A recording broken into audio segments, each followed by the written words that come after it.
Aujourd'hui, je vais vous faire un petit cours d'histoire sur la bagarre qu'il y a eu dans le 6200. À 35 ans, je peux vous raconter, après 25 ans de rue, tout ce qui s'est passé.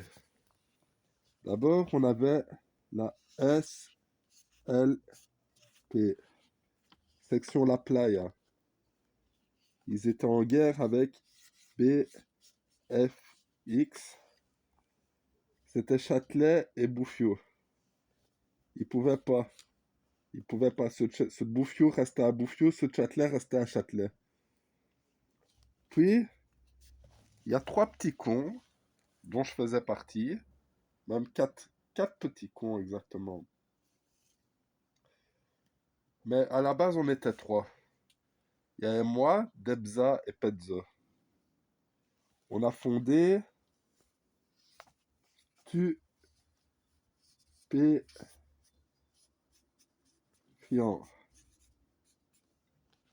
On était en concurrence avec d'autres groupes de rap. C'était un groupe de musique.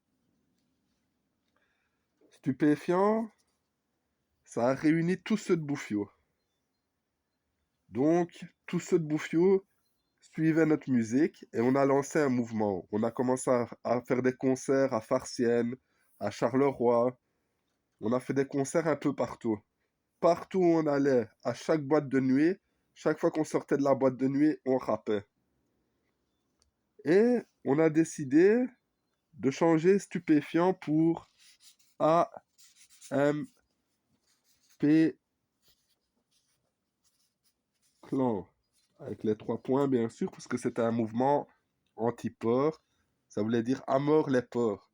C'était un mouvement parce qu'on en avait marre, on était contrôlé tout le temps par la police et on en avait marre. On en avait marre qu'à chaque fois qu'on sortait de chez nous, on était pris comme des bandits alors qu'on faisait rien, on fumait de l'herbe peut-être et tout, mais on n'était pas des grands criminels. Et de AMP Clan, c'est à ce moment-là que moi je me suis arrêté de rapper et qu'ils ont fondé le 6-2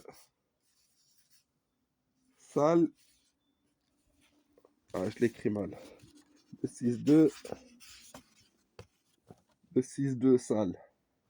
6-2 Salle à sauce. Qui a cartonné avec Pezzo, Blackaria et Chico. Chico, qu'on sait tous comment, paix à son âme, paix à son âme. Après la mort de Chico, le 6-2 Salassos, ça a explosé. Ils ont cartonné, ils ont continué à faire des musiques un peu partout et tout. Et moi, j'ai lancé ma carrière solo. Je me suis lancé comme ATN.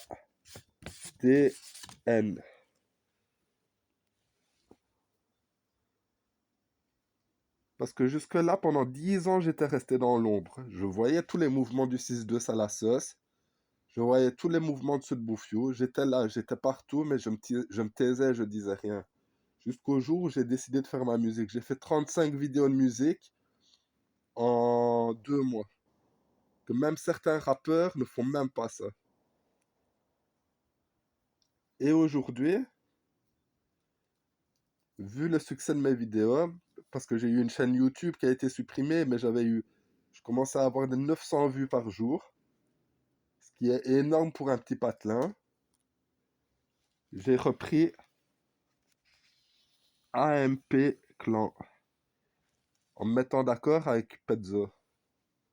Il m'a dit, Adrien, arrête de publier au nom de 6-2 Salassos puisqu'on veut faire un truc sérieux. Je lui ai dit, ok, et moi, je vais reprendre AMP Clan. Pour ceux qui n'ont pas compris le délire. Et le 6-2 Salassos, pour en revenir au rapport avec la guerre Châtelet-Bouffiou, il y a eu Bouffiou-Gerpine, etc. et tout. Il y a même eu 6-2 Sal contre Tamine. Le 6-2 Salassos, il a réuni tout le 6200.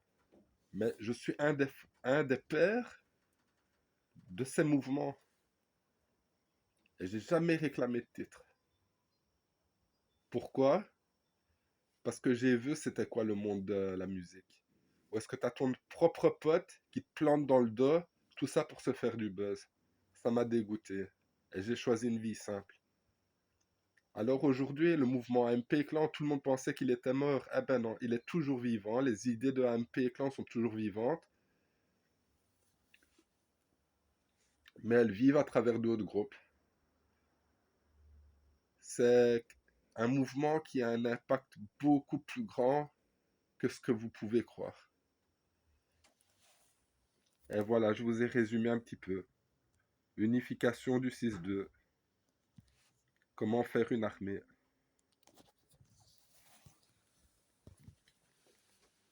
C'est